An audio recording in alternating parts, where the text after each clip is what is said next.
सोचता है बचपन अच्छा है, वो ज़्यादा बेटर है, एनर्जेटिक ज़्यादा रहते हैं, बचपन से एनर्जेटिक ज़्यादा। अभी बीएड आप कर रहे हो, ईटी की करके अब बीएड कर रहे हो,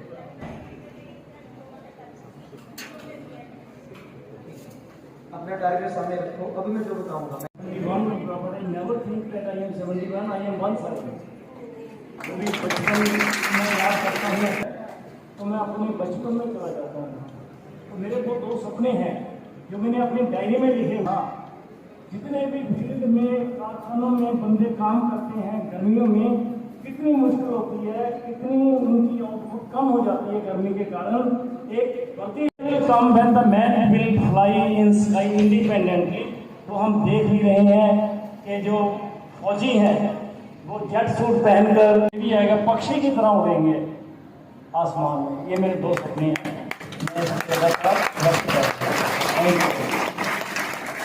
ये डाउट क्रिएट कर रहा है, और मैनिफेस्टेशन की पावर कहती है सबसे पहले आप अपने टारगेट पर इतने क्लियर हो जाओ कि हम ही करेंगे, इतने क्लियर हो, क्योंकि यही पॉसिबिलिटी है कि एक बीज को वृक्ष बनना है, ये पक्का।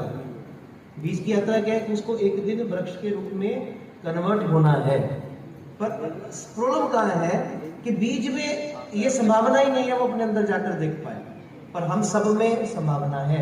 फिर जो सपना है, जो टारगेट चाहते हैं, आप आईपीएस ऑफिसर बनना चाहते हैं, आप साइंटिस्ट फील्ड में जाना चाहते हैं, आप किसी भी जीवन की फील्ड में जाना चाहते हैं, नॉट इवन डिवोशनल फील्ड, आप सोशल फील्ड है, आप कहीं पर भी जाना चाहते हैं, किसी भी रास्ते पर, लेकिन सबसे पहले आप अपने टारगेट के प्रति सजग होने चाहिए, सजग होने चाहिए। राम को अभी अभी एक संदेश आता है, रघुनाथ जी को दशरथ बुला रहे हैं और बड़ी सभा में उन्हें बुलाया, और सब चाहते हैं कि आप युवराज बन जाए। ये हम सबकी इच्छा है कि आप युवराज बन जाए। तो राम थोड़ा संकोच कर रहे हैं, तो वो हल्का सा मुस्कुरा रहे हैं। तो पहले उन्होंने थोड़ा सा वो किया कि आप ये राजा भरत को बनाइए या समथिंग ऐसा कीजिए, पर बड़ों की आज्ञा थी तो भगवान ने स्वीकार किया, राम ने स्वीकार किया। बोले ठीक है, आप कहते हैं तो मैं इस चीज को बड़े सॉफ्टली स्वीकार करता हूँ। तो स्माइल थी।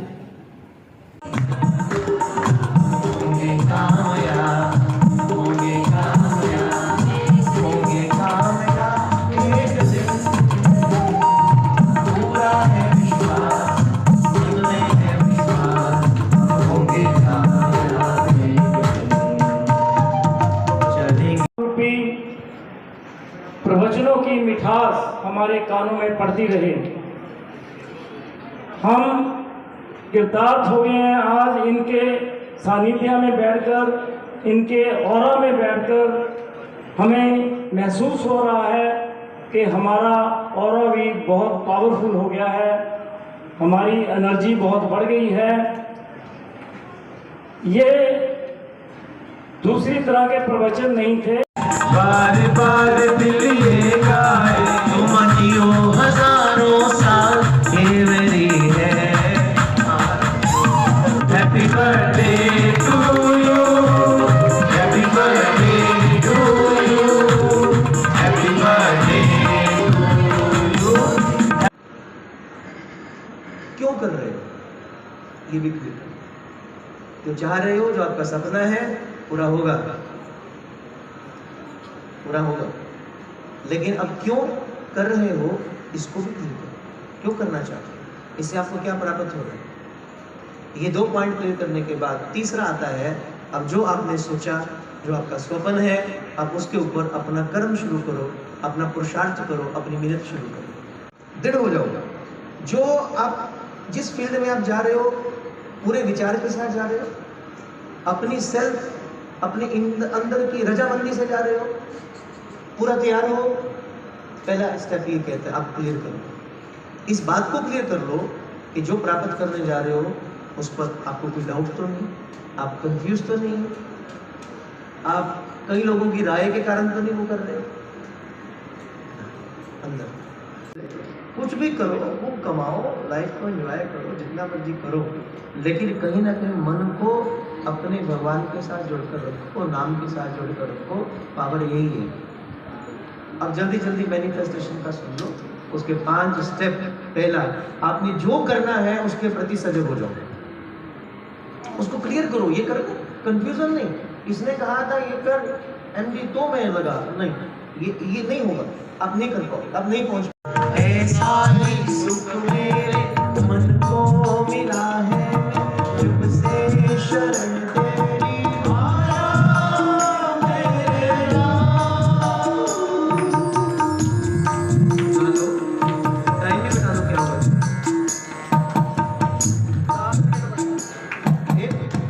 बज गया, नहीं बजा, 7 मिनट बाकी है।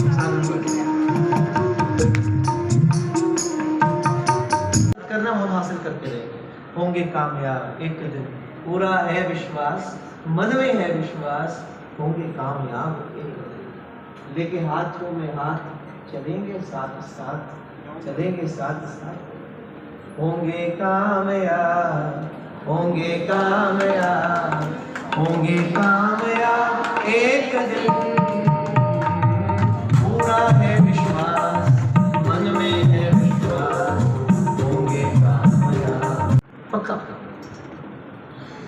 अवरोध आएंगे, फ्रिक्शन होगी, रुकावटें आएंगी, अटकना नहीं है, डट के सामना करो और अपने टारगेट पर ध्यान करके निकल जाओगे। और 5वां स्टेप करता है कि इस कामयाबी से पहले बहुत छोटे छोटे पड़ाव भी आएंगे, जैसे मैंने पहले कहा है ना। बहुत चीजें आप विजय प्राप्त करोगे, सक्सेस होगी। बड़े टारगेट से पहले छोटी छोटी सफलताएं भी मिलेंगी, जो मिल रही है प्रेरणादायक बातें करी महाराज श्री ने। अगर एक एक बात हम दोहराएं, बहुत ही हीरे जवाहरात की तरह हमारे जीवन में ये कीमती बातें हैं। मुस्कुराते रहिए, कितना सरल है, कितना फ्री है, इसमें हमारा कुछ नहीं लगता। मेरे को फिर याद आ जाती है, मैं बीएड कर रहा था शिमला में। वो सबको एंजॉय करो, और जैसे एंजॉय करोगे आप देखोगे फिर एक दिन आएगा। मैनिफेस्ट क्या कहता है कि ये पूरी प्रकृति, ये पूरी कायनात आपके मेहनत के साथ जुड़ जाएगी और यही आपकी सपोर्ट करनी शुरू करेगी। अगर कुछ कमी रहती है वो प्रकृति की रिस्पॉन्सिबिलिटी हो जाती है, उसको कंप्लीट करके आपको वहां तक पहुंचाना। उस पावर को आप समझिए, आपको पहुंचाएगा। लेकिन जब टारगेट पर चले बहुत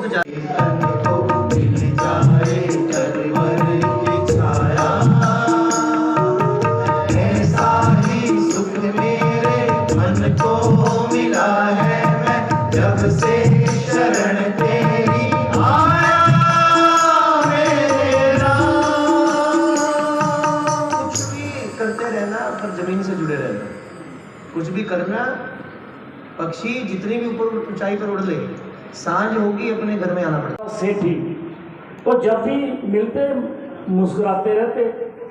मुझे काफ़ी देर ऐसे लगा कि पता नहीं ये मेरे पर मुस्कुराते हैं। जब भी मैं मिलता हूँ ये मुस्कुराने लग जाते हैं।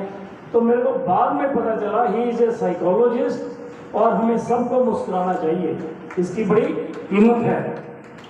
तो लिव इन प्रेजेंट, एक एक बात लाखों करोड़ों रुपए की है, इसमें बहुत कुछ छुपा है। सभी फिलोसफर्स ने ग्रेट पर्सनैलिटी में जियो, बस ना पास्ट में ना फ्यूचर में। नेचर गिव्स यू बैक, बिल्कुल देती है नेचर बैक। अगर हम मुस्कुराएंगे मुस्कुराहट मिलेगी, पॉजिटिव रहेंगे पॉजिटिविटी आएगी हमारी लाइफ में, दुख दूर हो जाएंगे। लॉ ऑफ अट्रैक्शन, मैं सही एग्जांपल्स बताता हूँ, जस्ट उसको महाराज श्री ने कह दिया। इनके मुखारबिंद से जो निकले हुए लफ्ज हैं वो तो बिल्कुल सच्चाई है। में नमन करते हैं, उनका सम्मान करते हैं।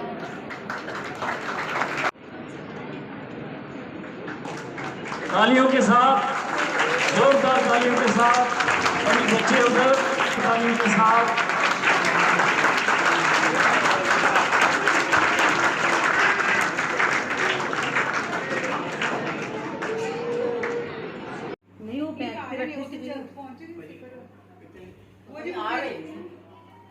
एक मिनट देखियो किसी ने अमनीश काम करो। आप आ रहे थे। हाँ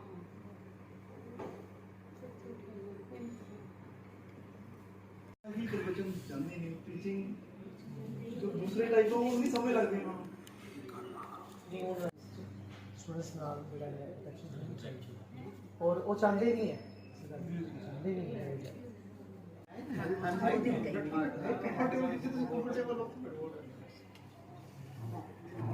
डॉक्टर नीतू चोपड़ा ये प्रिंसिपल है बीएड कॉलेज ये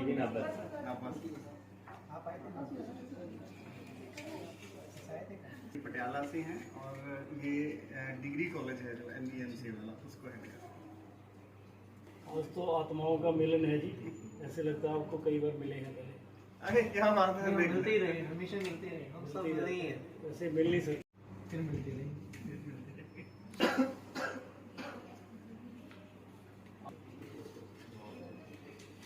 और मैडम है ये एडमिशन सेल के इंचार्ज है ये TPO training and placement officer आसरा है सिविल डिपार्टमेंट की देखने में इसकी बेटी है ये सुपरिटेंडेंट है डिग्री कॉलेज ये मेरे ऑफिस का सारा कारोबार ठाकुर जी की वर्कशॉप और हेड है मैकेनिकल इंजीनियरिंग के बहुत डेडिकेटेड वो हैं चपल बट ये हमारा अकाउंट्स और ये मैनेजमेंट का जो सारा हिसाब किताब है उसके इंचार्ज इनकी व्यवस्था में पूरा इनका योगदान है डिपार्टमेंट के हेड है लेकिन ये MBA और MCA सारे डिपार्टमेंट के रजिस्ट्रेशन एग्जामिनेशन को सारा डिपार्टमेंट हाँ ये देखिए देनी चाहिए थी सर की तरफ से पार्टी अब तो बंदे ज्यादा हुए जितने आई कार्ड बनने रजिस्ट्रेशन सुनिए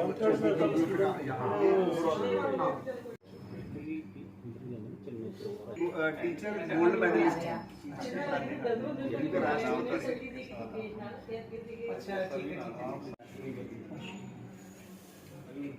नाके में कहा जाता है सुरेंद्र शास्त्री की परसों साल शुरू हुई है उनका ये पुनः वृंदावन से आया है वो डिसिप्लिन इंचार्ज है ग्रुप के हॉस्टल्स ट्रांसपोर्ट ये एजुकेशन डिपार्टमेंट में तमाम एरिया को सारा एडमिशंस का कार्यभार देखते हैं मैडम है ये सुपरिटेंडेंट है स्कूल में CBSE का कार्यभार ज्यादा 100 बंदे हैं कंप्यूटर से तेज गवर्नमेंट का डाटा अभी इनको डाउनलोड करके देना हो तो ये दे सकते हैं इतना दिमाग है डबल PhD है क्या नाम है सुधीर नाम है जी मेरा और अभी हम लोग आसरा कॉलेज में आए हैं यहाँ पर। तो पूज्य श्री श्री गुरुदेव ने यहाँ पर एक मोटिवेशनल 2 घंटे का सेशन किया है और हमारा ये संकल्प भी है कि इस समय जो हमारी यंग जनरेशन है वो गलत दिशा के अंदर जा रही है। तो महाराज जी के धार्मिक प्रोग्राम भी होते हैं, मेडिटेशंस के प्रोग्राम भी होते हैं, तो उसके साथ साथ जितने भी कॉलेज यूनिवर्सिटीज और स्कूल्स हैं उन सब में भी मोटिवेशनल इंस्पिरेशनल प्रोग्राम्स चल रहे हैं ताकि जो बच्चे गलत दिशा में जा रहे हैं उनको हम सही दिशा में लेके आ सकें। तो इसीलिए इससे पीछे नाबा में भी उषा माता पब्लिक स्कूल में प्रोग्राम था, चितकारा यूनिवर्सिटी में था और आज यहाँ पर 2 घंटे का सेशन था आसरा कॉलेज के अंदर। तो बस इसी को लेके है कि जो बच्चे हैं वो एक तो अपने पेरेंट्स के साथ अपनी हर बात को शेयर करें बजाय कि वो बाहर किसी के पास जाकर शेयर करें।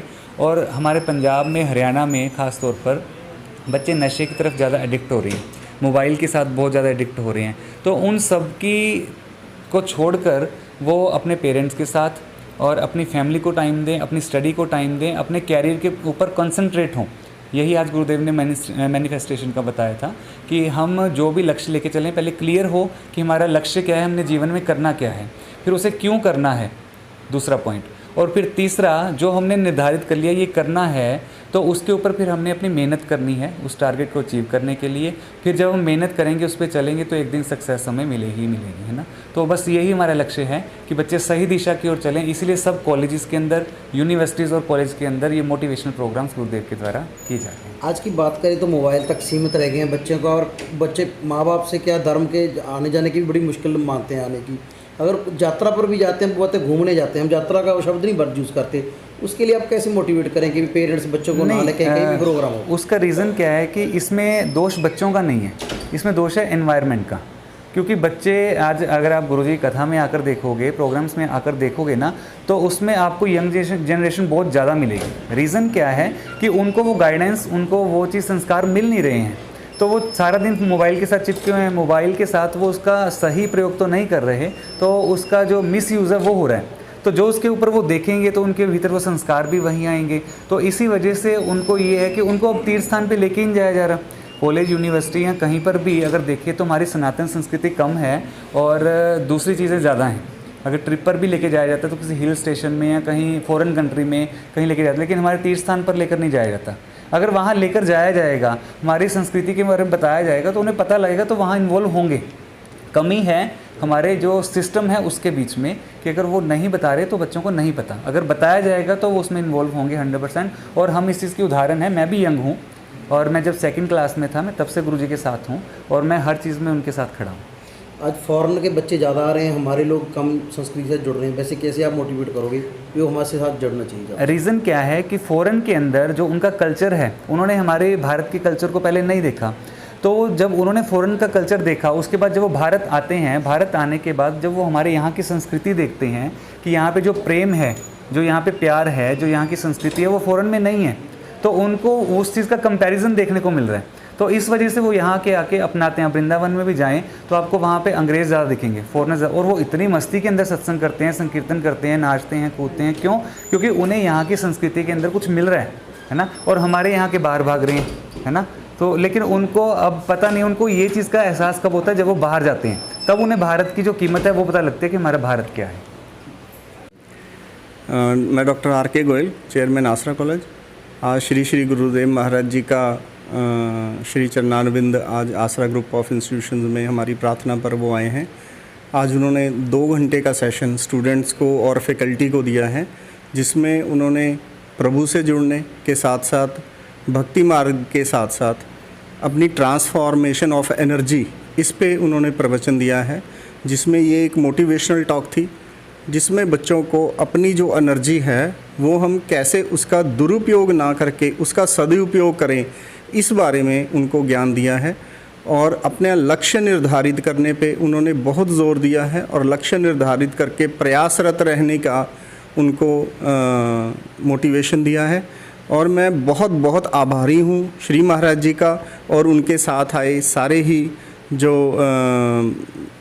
पंडितगण हैं, व्यक्ति हैं, सारे टीम जो साथ में आई है, मैं उनका सभी का अपने हृदय से, आसरा ग्रुप ऑफ इंस्टीट्यूशंस की तरफ से, अपने स्टूडेंट्स, फैकल्टी की तरफ से बहुत बहुत धन्यवाद करता हूँ। Thank you.